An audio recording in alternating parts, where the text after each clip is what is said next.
ایک بات لوگوں کو اگر سمجھ آ جائے کہ رشتے آسمانوں پہ طے ہوتے ہیں، وہ کیسے، وہ میں کوڈ میں آپ کو سمجھاؤں۔ اللہ کے ہاں روح بھیجنے کا سسٹم موجود ہے، تو روح کے لیے لکھ دیا جاتا ہے ماں اور باپ کا نام۔ تو جب روح کے لیے لکھ دیا گیا اس کے ماں اور باپ کا نام، تو یقیناً انہیں دونوں کی شادی ہوگی، تو رشتہ آسمان پہ طے ہوگا نا۔ اور یہ کریشن سے 50,000 سال پہلے لکھ کے یہ بہت سارا پہلے ہو چکا ہے بالکل کہ یہ روح فلاں گھر میں جائے گی۔ تو جب یہ مقرر ہے تو بے چین کیوں ہوتے ہو؟ اللہ رب ہے، رب کہتے ہیں پالنے والے کو، دینے والے کو، چھیننے والے کو۔ اس کی اسائنمنٹ ہے تمہارے پالنے کا بندوبست کرنا، تمہارے بچوں کی شادی کا بندوبست کرنا، سارے کام اس کے ہیں۔ اس کو اس کے کام یاد مت کرواؤ، اس سے معافی مانگو، اپنی غلطیوں کی توبہ کرو، معافی مانگو کہ یا اللہ ہم میں بے چینی ہے، بے صبرے ہیں۔ مولا علی نے ایک اتنی حسین بات ایک دفعہ کہی، آپ نے فرمایا ہم کیسے لوگ ہیں، ہم کیسے لوگ ہیں، وقت سے پہلے چاہتے ہیں، نصیب سے زیادہ چاہتے ہیں۔ وقت سے پہلے، او بھائی تیری بیٹی کا، تیرے بیٹے کا وقت مقرر ہے، جب اس کی شادی کا وقت آنا ہے، جس جگہ ہونی ہے، پروردگار عالم نے غیب سے اس کے بندوبست کرنے ہیں، سب ہو جانا ہے۔ تو صبر کر کے بیٹھ، بے صبرہ ہو کے تو کر لے گا۔ اصل میں چیز کیا ہے؟ لوگ یہ سمجھ رہے ہیں کہ میری بیٹی کا رشتہ، میرے بیٹے کا رشتہ، میرا کاروبار میری ایفرٹ سے ہے۔ یہ ایفرٹ سے نہیں ہے، نصیب سے۔ جس کو چاہتا ہوں غریب کروں، جس کو چاہتا ہوں امیر کروں، جس کو چاہتا ہوں کھلا دوں، جسے چاہوں ناپ تول کے دوں، جسے چاہوں گن کے دوں، جسے چاہوں نہ دوں، جسے چاہوں صحت دوں، جسے چاہوں عزت دوں، جسے چاہوں ذلت دوں، جسے چاہوں حکمرانی دوں، جسے چاہوں معزول کروں۔ اس سارے اختیارات اس کے ہیں۔ تم صرف یہ کہو کہ یا اللہ تو ہمیں اپنی ناراضگی سے محفوظ رکھ۔ جب اللہ تم پہ راضی ہوگا تو سکونت تم پہ طاری ہو جائے گی، تمہارے دلوں کو اطمینان ہو جائے گا، اور تمہاری زندگی میں آسانیاں آ جائیں گی۔ ہونا پھر بھی وقت پہ ہی ہے، اپنے ٹائم پہ کام ہونے ہیں۔ یہ پروردگار کے ہاں معاملات طے ہیں۔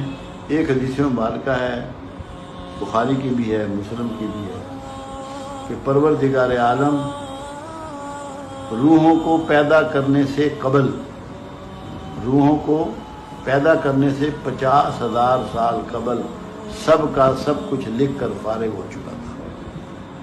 یہ حدیث مبارکہ ہے، یہ الفاظ ہے۔ جب ہمیں یہ بات پتہ ہے کہ مالک نے، ابھی دیکھیں جو لوگ ریکھا کے علم کو جانتے ہیں، علم ہاتھ کے علم کو جانتے ہیں، لکیروں کے، کوئی ستاروں کے، مختلف چیزوں سے علوم ہیں، حیران کن آپ کو چیزیں بہت پہلے بتا دیتے ہیں، مگر یہ کیونکہ گناہ کے زمرے میں آتے ہیں، منع کر دیا گیا۔ کیونکہ اس کی وجہ یہ ہے کیونکہ آپ 5 ٹائم آپ کہتے ہیں ایاک نعبد و ایاک نستعین، تیری عبادت کرتے ہیں اور تجھ سے مدد مانگتے ہیں۔ تو جب آپ کا کوئی شعبہ زندگی ایسا ہو جائے گا جس میں اللہ کے علاوہ کہیں اور سے آپ کی مدد کی طلب نظر آئے گی، تو آپ مشرکین میں داخل ہو جائیں گے۔ یہ بہت نازک معاملہ ہے، اس لیے یہ ان چیزوں سے روکا گیا ہے، ان علوم سے روکا گیا ہے۔ اللہ کے رسول صلی اللہ علیہ وسلم نے یہاں تک فرمایا یہ حساب کتاب لگانے والے، لگوانے والے ہم میں سے نہیں۔ 2-3 جگہ آپ نے یہ فرمایا، ایک ملاوٹ کرنے والوں کو کہا کہ ہم میں سے نہیں، ایک یہ حساب کتاب اس طرح کرنے والے جو ریکھا کا، ستاروں کا، برجوں کا، یہ ہم میں سے نہیں، ان کو آپ نے منع فرمایا۔ کیوں؟ اس سے آپ کا ٹرسٹ ٹوٹتا ہے۔ بالکل۔ مجھے ایک دفعہ ایک بندے نے پوچھا کہ کیا پرائز بانڈ جو ہے لینا ناجائز ہے؟ میں نے کہا یار شرعاً ناجائز نہیں ہے۔ کیوں؟ کہ اس میں آپ کا نقصان کوئی نہیں ہوتا، آپ 10 روپے کا لیتے ہیں، 10 روپے کا بک جاتا ہے۔ پہلے جو تھا وہ جوا تھا کہ 11 روپے کا لیتے تھے اور 10 روپے رہ جاتے تھے، 1 روپیہ نکل جاتا تھا. مگر میں نے کہا ہے یہ غیر اسلامی. میں نے کہا وہ اس لیے کہ اس میں آپ کا توکل جو ہے ایک کاغذ کے ٹکڑے پہ منتقل ہو جاتا ہے اللہ سے کہ میرا پرائز نکل آئے گا. جو چیز آپ کے توکل کو کمزور کرے اور اسے ڈیمیج کرے وہ ان اسلامک ہے اور آپ کو اللہ سے دور کرنے کا راستہ ہے. پروردگار عالم نے کم و بیش 1,24,000 پیغمبر محبوس فرمائے. جو ہمارے پاس 28 کا ریکارڈ اویلیبل ہے قرآن میں، ان 28 کو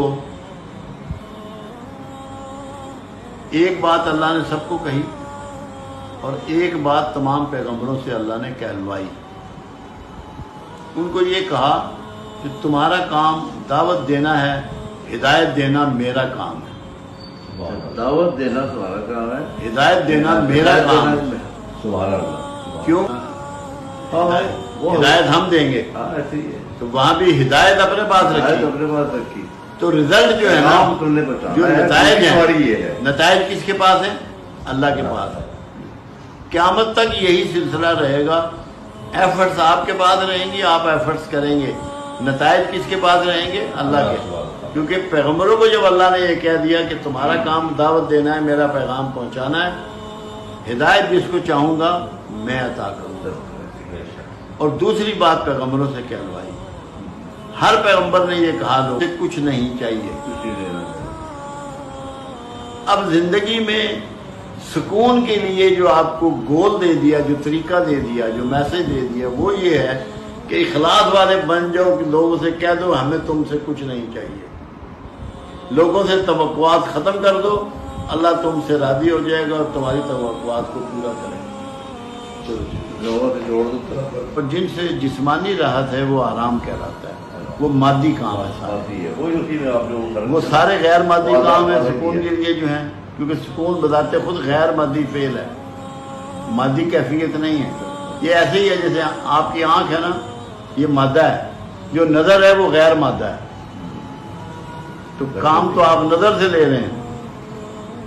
نظر آنا بند ہو جائے آنکھیں تو ساری پتلیاں وغیرہ وہیں رہیں گی، کوئی نکل کے باہر تو نہیں چلی جاتی.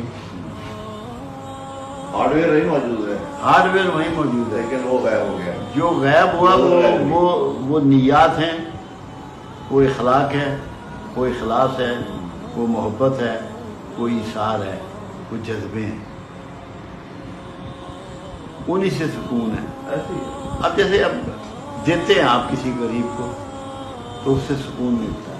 وہی بات اس میں بھی آپ نے یعنی کہ دے کے مل رہا ہے، وہ دینے میں ہے. دے کے سکون مل رہا ہے، کسی کو خوشی راحت مل رہی ہے. کسی کو مال دو گے تو اس سے ہی آپ کو خوشی ملے گی. اب میں آپ کو عزت دوں گا نا تو مجھے عزت ملے گی. جو دو گے وہ ملے گا، وہ واپس مل جائے گا. اللہ اسے بڑھا کے لوٹا دے گا آپ کو. بس اللہ کرے یہ سمجھ میں آتی نہیں. ویسے یہ عام طور پہ جنرلی نہیں سمجھ میں آتی. نہیں آتی.